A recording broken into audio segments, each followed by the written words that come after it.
Over 2 decades of sports radio dominance in Utah. My favorite. This is DJ and PK on 97.5, the KSL Sports Zone.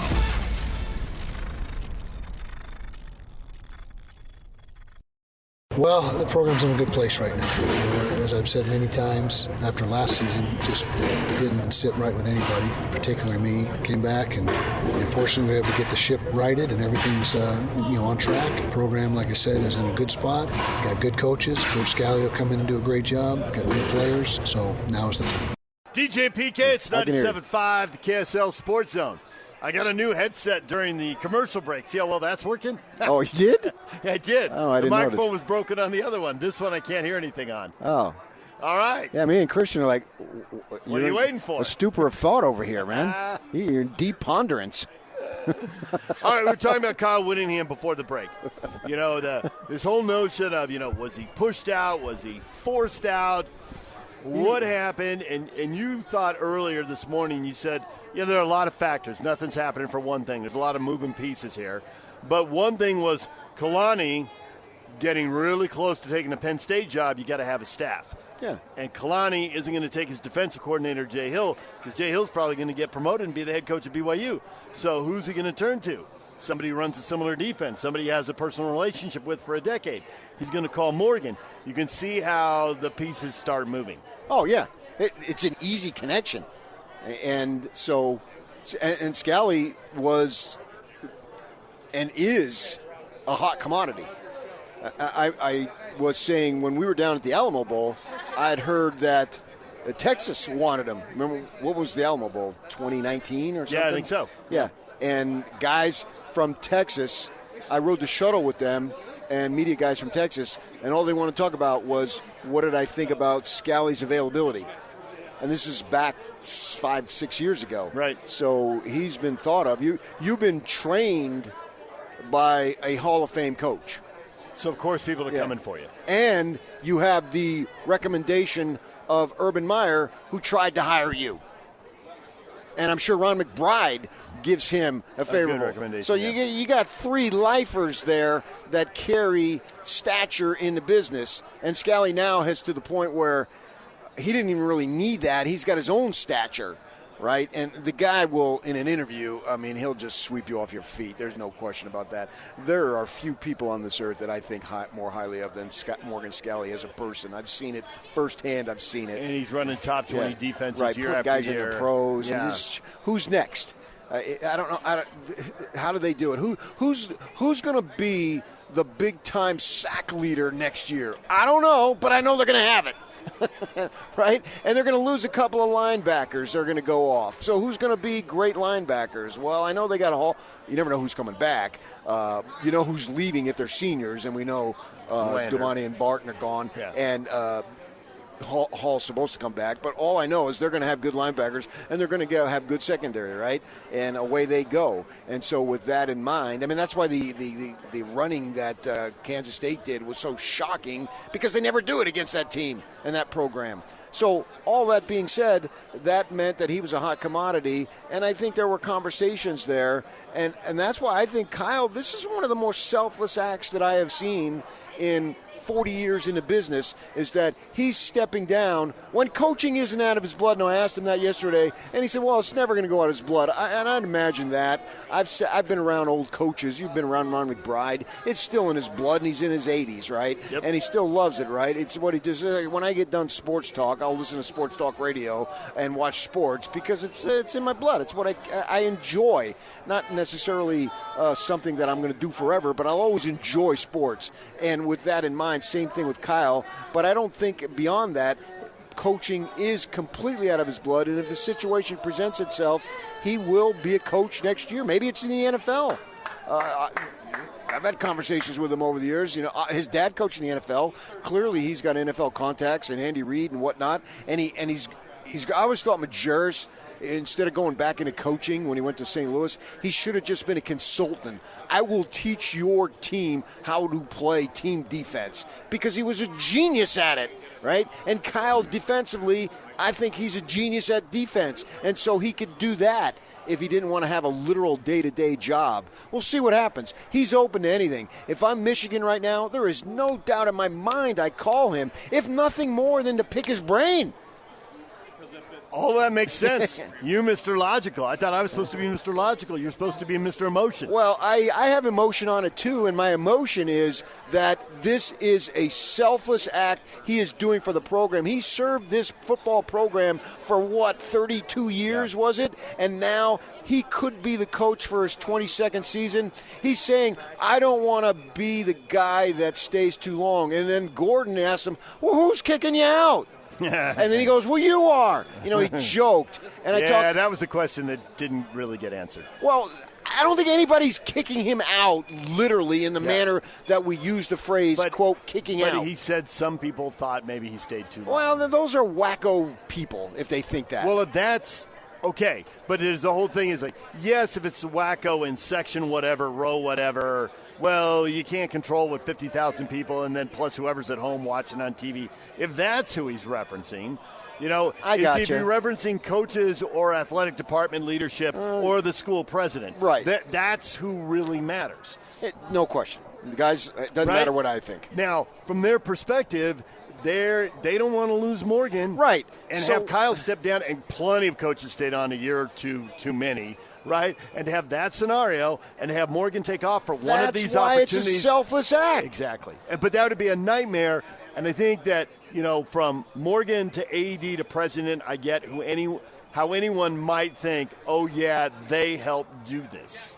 I gotcha. Yeah. Right? That's a whole big picture. It's a whole big puzzle here. And he looked at it and said, I'll take the hit. I'll step back. Because he has a contract, I guess they could fire him and pay him off. Then it would be messy. See, he could have said, no, screw you. I got a contract. You're going to have to fire me. Well, my gosh, the President Randall and Mark Harlan would be lambasted if they fired a coach who just went 10-2 and is the winningest coach in all time. I agree. And blah, blah, blah, blah, blah. But they couldn't do that. So he says, no, I'm not going to let it get to that point. Yeah. This is I don't want to get too crazy here, but the word selfless, I don't want to say heroic act. That's too over the top. But I think it's something that he decided what is in the best interest of the program, because I'm not going to be here in 2 and 3 years. Now, the interesting thing is that if he were to take another head coaching job, he very well could be at some place for 2 or 3 years and provide the bridge that particular program needs to be good. Maybe it's depending on who the program is, what it's about, and so we'll see. What he clearly wouldn't get up, I think the word is opaque, what he clearly didn't give up, didn't hint at, didn't deny, wouldn't be pinned down on, is how contentious were the conversations leading up to this. Because what I don't get in all of this is if he doesn't have the motivation to go on 2 or 3 years, and you brought up, man, when they signed the Miami game, right, he juggled, I'm not going to be around for that. Mm-hmm. Well, that's now only 2 years away. Right. Right? If he does take another job, which he appears to, so was there something contentious, because we do know about Whittingham's having a chip on their shoulder. Was there some contentious conversation? Is there a part of him saying, I'll show you, I'll go somewhere for 4 or 5 years and crush it? Because I don't think any of us thought he was going to stay in Utah for 4 or 5 years. No. I will answer that question if it happens. Right, and it may not happen. I think what you floated about the NFL, I think it would be great. I think the NFL is different in different ways. And I told you I talked to someone close to him who you actually suggested I reach out to. It's not like you didn't have any part in this. And, and there's, man, you talk to people. Mark Harlan's rubbed some people the wrong way. There's no way around it. He's made a lot of changes in the athletic department. Yeah. He's forced other people out. And those people are still in the community. And they're still in the community, and they're behind the scenes, and they talk, and it spreads. I think hiring Alex was a big hurdle because Alex was off doing his NBA thing, not really connected, but he heard from his teammates, and they were all mad at Mark because he didn't hire Alex the last time. And then when they went back to him this time, I even said to one of Alex's ex-teammates, why do you think he's going to take it? And they gave me a list of reasons. I said, yeah, but people like you have been pooping on the process and on Mark. Why would he go to that now? Oh, man, you made me nervous. I know. I almost messed up there. And he basically said, he goes, yeah, we have to fix that. I'm like, yeah, because it's what you've been saying. I've been hearing you say it, right? So there's all this out there, and when you ask around about this inevitably gets dragged into it. And I wonder how much of that emotion should justifiably be dragged into it, and how much of that is just left over from other stuff, and it contaminates every discussion. Because the thing that is interesting is that whole time at Penn State, Kyle's like, I'm leaving him in a bad spot. If he runs off and takes something and gets something big, and then I leave, because the thing coaches feel, and you know Lavelle felt this. Oh, yeah. Kyle doesn't want this thing to fall off No. after he lives. You build something, you want to see it keep going, and you want to see it keep going with your people. Yeah, 100%. Lavelle was furious. Yes. As every player who ever tied a shoe in a BYU locker room was furious. They came out of the woodworks. I was the beat writer at the time, and they were talking to me constantly. Yes, nobody wants to see that. So there is clearly a scenario, and Kyle didn't spell all of this out, and Mark hasn't said anything publicly, and really Mark limits his public appearances, so the public's going to think what they think because he's not out there managing the storyline for his own benefit very much. But with the whole Penn State thing happening, you can see where your scenario about Kyle doing something selfless, makes sense. Because he can see how, wow, everything that's lined up, and it could be hard for the program to go on. Yeah. And that's why I think going to the NFL is great, because I think do something different. And I did talk to somebody who is bitter, and so there's all this bitterness. But the one thing they said that I thought was really telling was, Kyle is not he's not an old guy who's beaten down by the changes in the game. No, he sees that's NIL what's as remarkable. a new challenge. And they were very definitive about this. He sees NIL as a challenge. He sees the transfer portal as a challenge. He may not like it, but he spends about 3 seconds not liking it, and then he's on to how do I adjust. And he said, this is a person, and we've all heard this story, and it's random when you hear it, but it's an important detail. This is a guy who's on the treadmill or on the Stairmaster, and he can't let his mind stop. It goes back to what Chris Hill said when he hired him 21 years ago. He's smart. People say, oh, he's smart. It's kind of a thing you say, and it's true, but you really have to underline it here. Kyle's really smart. And in that era, they're really trying to punch above their weight. So Chris is trying to find someone who can figure out new and inventive ways to punch above their weight. That's what he's underlining when he says Kyle's smart. And now you got someone 20 years later saying, this guy's brain doesn't stop on a Stairmaster. He has to do a crossword puzzle because he's got to figure something out. So a new challenge, I think the NFL, it's different. It would really revitalize whatever is stale after you do the same job for 20 years, although he'll tell you switching leagues made it a new job. I think it'd be a new challenge. I think it'd be awesome. And I think everyone, it's easy to say, well, go to Kansas City because your relationship with Reed. There's all sorts of speculation. I was reading a story last night. The 8 best coaching jobs, 8 jobs that could be open, 2 are, 6 more could be. And they set a couple aside, and one of them was, well, Andy Reid ain't getting fired, but at some point he's going to decide he's had enough. And if it's this year, then Kansas City goes right to the number 1 job because you got to have a quarterback in the NFL, and you get to work with Patrick Mahomes, who's going to fix his ACL. That's it, right? So maybe Kansas City isn't a good fit because Andy won't be there. If he is there, it's a great fit. But if not, Whittingham Consulting, send me tape. I will find, whether it's working with NFL people, I will find you undrafted free agents. Kyle's got an eye for talent, if that's where he wants to go. Or for one team in each league, sign each in, like, I will help you analyze all these guys in the transfer portal, and I will analyze high school players. Here's who you need to get. I'm the guy who saw Eric Weddle when everybody else walked by him. And that story times 100 or times 500, right? So I talked to Tom Homo. I was stuck at the airport the other day, so I was looking for stuff to do and talked to him, and he brought up Weddle. Yeah, well, because Urban just did it too. Did you see the video with Urban telling the story again? Right, yeah. And because Tom, he said, he told me some recruiting stories that because he coached at Cal and Stanford, and so he was out, he said, we were at a small high school, but they had talent. And that Tom tells me the story that everybody, there's a bunch of coaches there, and so, they have a super tight relationship. Kyle always calls him Tommy. As recently as 2 days ago, we go way back, he told me, right? And so they're there, and everyone's looking at player X, And Tom looks at Kyle's paper, and he's got 3 or 4 of the guys written down. Mm-hmm. He's like, what's that about? And he's, well, I like these guys. Yeah. And so he said that dude, even back then, always had an eye of who you are now, what you can become. And he's a master at it. That's just a fact, man. I'm not lathering on anything that isn't true. I like the guy. There's no question. At this point, if he ain't coaching Utah anymore, there's no point in me trying to hold back in terms of our relationship. Right. You know what I mean? It's over. Right? Right. It is over. Yeah. It's over. He's stepping down. Makes me sad, but it's over. So everybody knows that. But I think I can speak somewhat objectively in terms of what his skill set is. And I believe that if he wants to be employed for the 26 football season, whatever that encompasses, whatever level, he can be. There's no doubt in my mind. It's just a question of what does he want to do, and that's what he's doing now. The good thing is, when he says he's at peace with it, I don't think that he would be saying it multiple times, publicly, privately, if that wasn't the case. So I can't sit here and just let's slap down Mark Harlan and President Randall and just say, my gosh, what were they thinking? I don't think that's the case. I mean, and I could be wrong because I haven't spoken to either of those two guys. Yeah, but I think that, Kyle addresses difficult subjects going back to when he was defensive coordinator, so for 25 or 30 years, and you walk away thinking,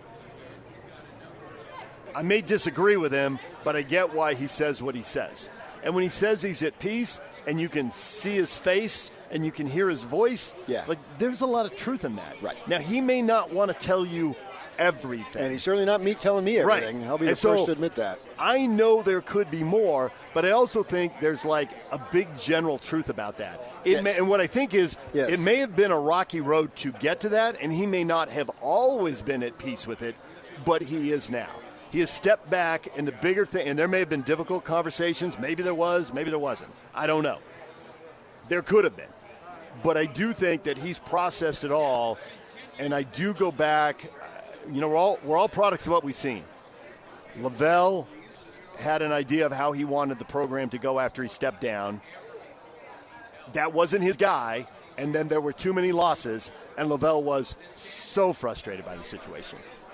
Specific conversations with him, and I am sure I'm not the only one who had him, because if he was telling me, he was telling 25 people before he told me.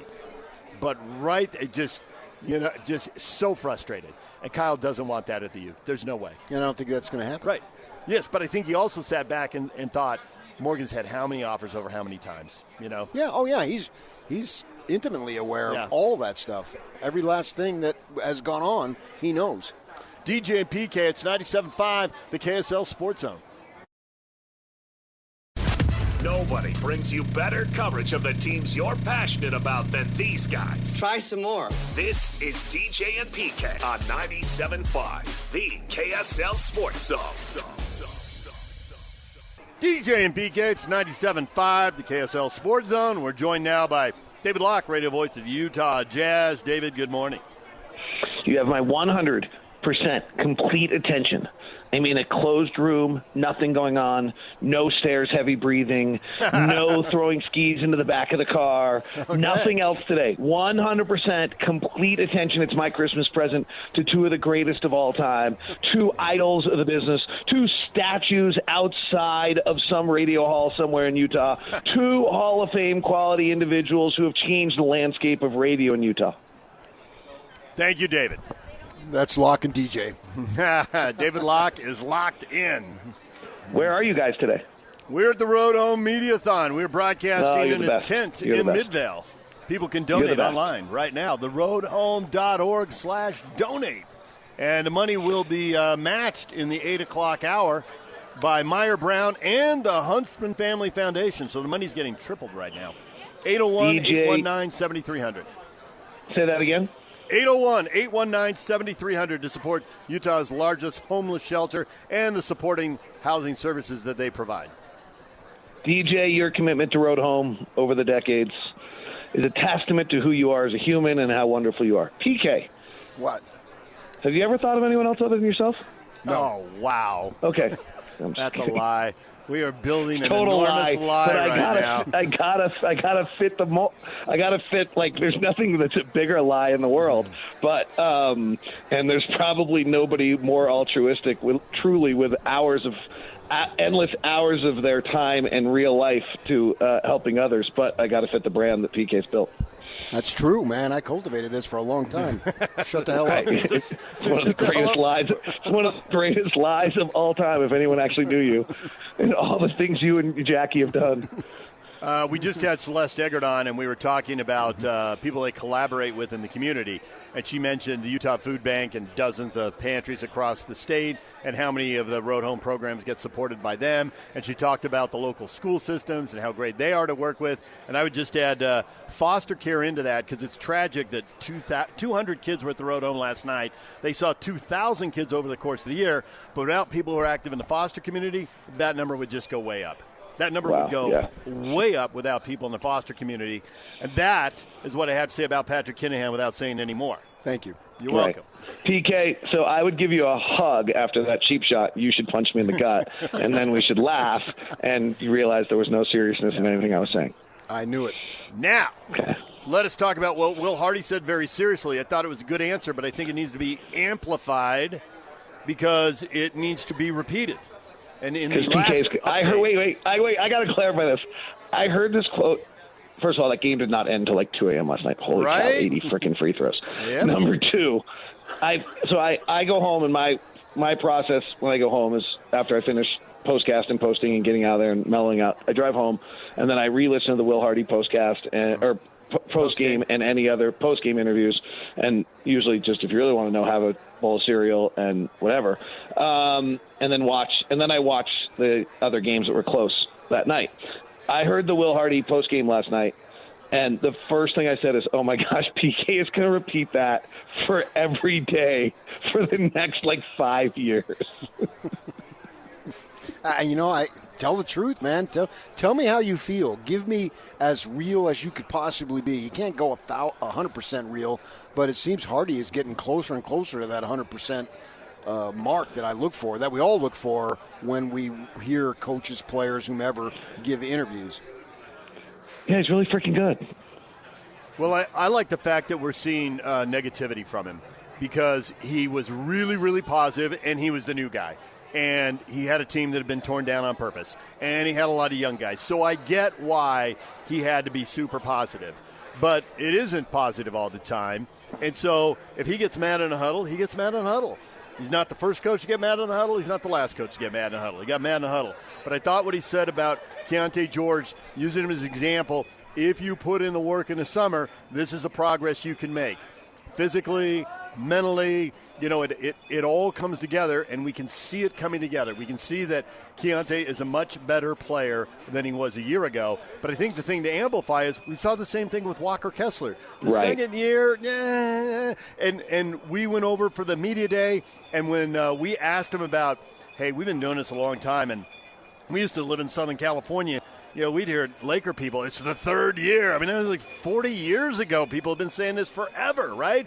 And Walker, his head goes to the side, the shoulders kind of go back, and the first thing I thought is, he's already had this conversation with Will Hardy. He's already had this conversation with Danny Ainge, and now we're going to make him have it on the air. He's tired of this conversation. But he clearly listened and applied himself, because he made a big jump the third year. It's not a fluke. This keeps happening, and every young player has got to know that.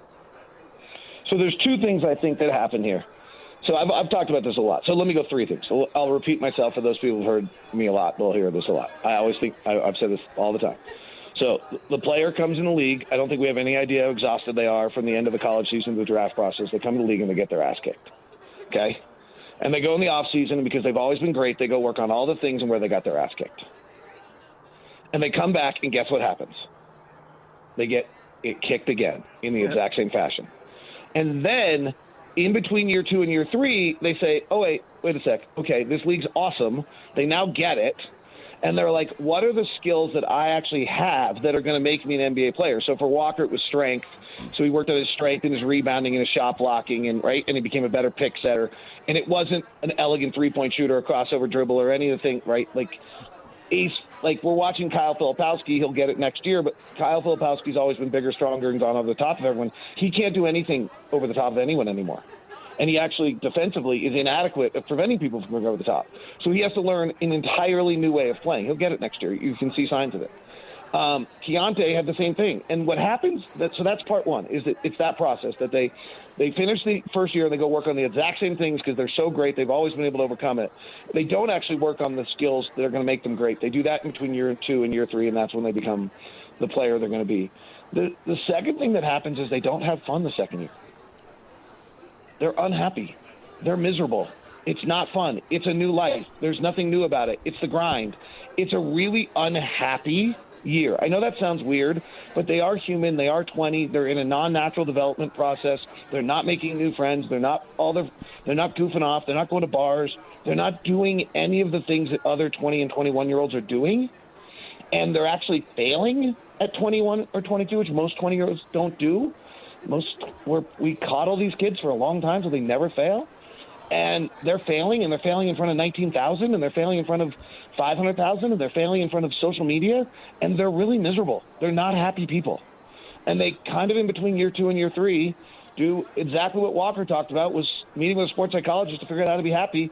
Exactly what Keys talked about, working with a sports psychologist to have they literally have to figure out life. And it's just a natural development process. It's both on the court and off the court. What we're watching at a Key is pretty awesome and beyond the natural development, though. This is second level, third level, fourth level stuff. I mean, he's changing the dynamic of the questions. I mean, my first question on my podcast today is is Lowry, Key, and Ace a good enough core? And the answer for the first time might be yes.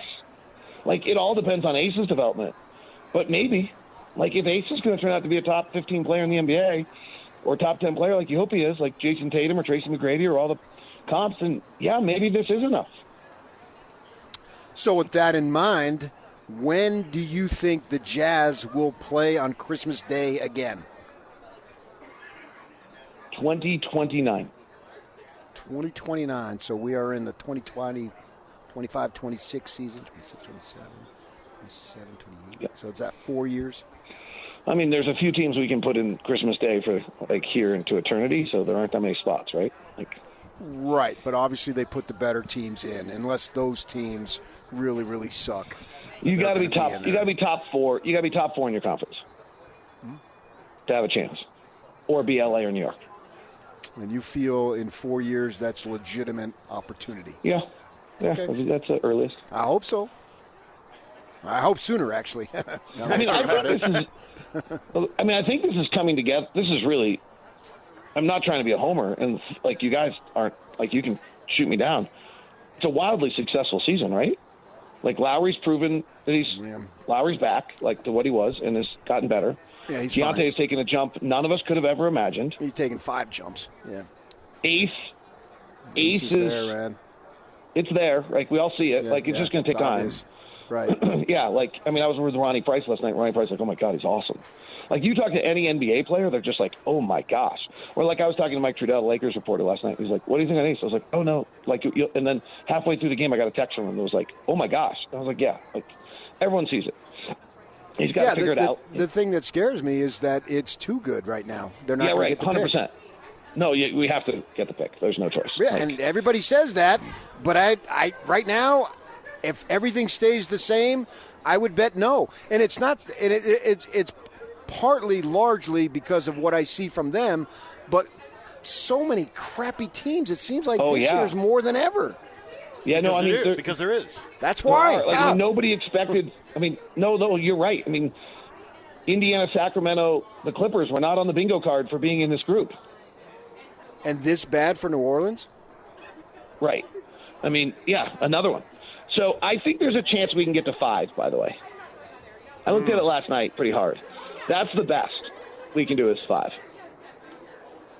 I think there's 3 teams. We're 8 right now. They think there's 3 teams that could jump ahead of us before the end of the season. Which 3? Why you ask such silly questions? Clippers. Charlotte. Okay. Charlotte's roster last night, they played their first full roster. It looked all right. Clippers, but I don't know how. I mean, they're a dumpster fire in New Orleans. But they don't own their picks, that's why. Right, they have no incentive to – both the Clippers and New Orleans have no incentive. Right. And then New Orleans has an interim coach who's trying to prove he deserves the job, so they're going to be going pretty hard. Yeah. Clippers, I don't know how, though. They're awful. I mean, there's something new in this league, by the way. Old is bad. Phoenix was the team last year that was old and slow. Yeah. And this is the team this year. Like, old is bad now. Old used to be how you win in the league. Old is now bad. We're playing too fast, too many possessions, too much ground to cover. Slow and old is bad. Sacramento, I can't figure out what they're doing. The only thing there is, like, Doug Christie's trying to save his job, I don't think that's a lot. Four wins is a lot for us to have them catch us. So I think the best we can do is 5. I think we'll be at 6 is my guess. And it will be a very nerve-wracking lottery day. All right, we've got to go. I'm going to leave you with this, David. Wait, what? Yes, we do. I want time with you. I adore you. I know. I think you're incredible. You're inspiring to me. You make my days better. My Fridays uplifted by you. Your community assets. And now you're telling me I don't get any more time with you? I'm so lucky, David. I get every day. So yeah. One of our bosses has texted us, quote, "I cultivated this for a long time. Shut the hell up." Close quote. I literally had to pull over the side of the road. I was laughing too hard and I'm crying. So there you go. Way to provoke that. Good work, David. I have no idea what just happened. That was what PK said. That was what PK said when you were backtracking on your cheap shot. He said that, and one of our bosses thinks that was hilarious. Oh, I've cultivated this for a long time. He knows PK, and PK said, "I cultivated this for a long time. Shut the hell up." Don't want to blow it now. He found that one of our bosses found that very, very funny. Oh, that's pretty awesome. Yeah, it is there you funny. go. And we couldn't have done it without you. Thanks for provoking that.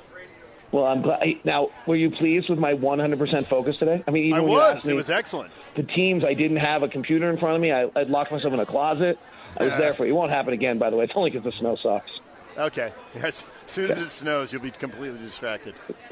Completely. I'll be on the chairlift when we hold our conversation. Yep.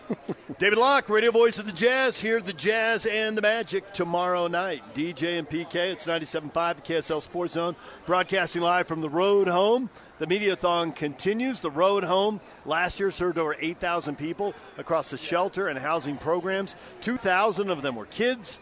90% of the families and individuals living in the Road Homes housing program stay housed and never return to homelessness. You can help right now with a donation online at theroadhome.org/donate or call 801-819-7300. 801-819-7300. Or go to theroadhome.org/donate. DJ and PK, it's 97.5, the KSL Sports Zone.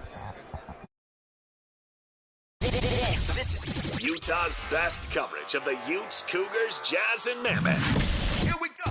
From the guys who have been there for all the biggest moments in Utah sports history. You're listening to DJ and PK on 97.5, the KSL Sports Zone.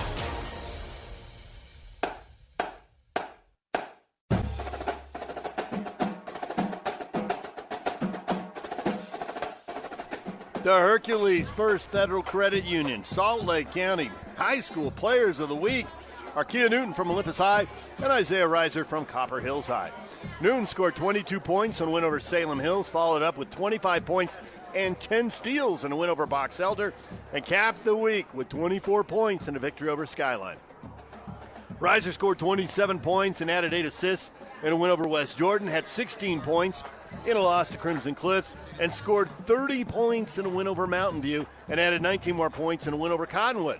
The Salt Lake County Players of the Week Award, proudly presented by Hercules First Federal Credit Union. At Hercules, they're celebrating the everyday victories. Hercules First Federal Credit Union, growing stronger together.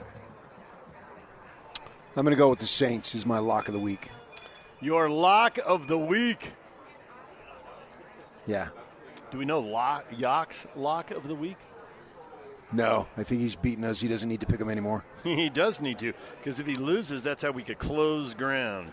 Okay, we'll give him... The Commanders over the Eagles? Yeah, that's a good one. That's a good one? Yeah. Let's see, I had this mapped out for this week. What did I have? Ooh, I don't like that one anymore.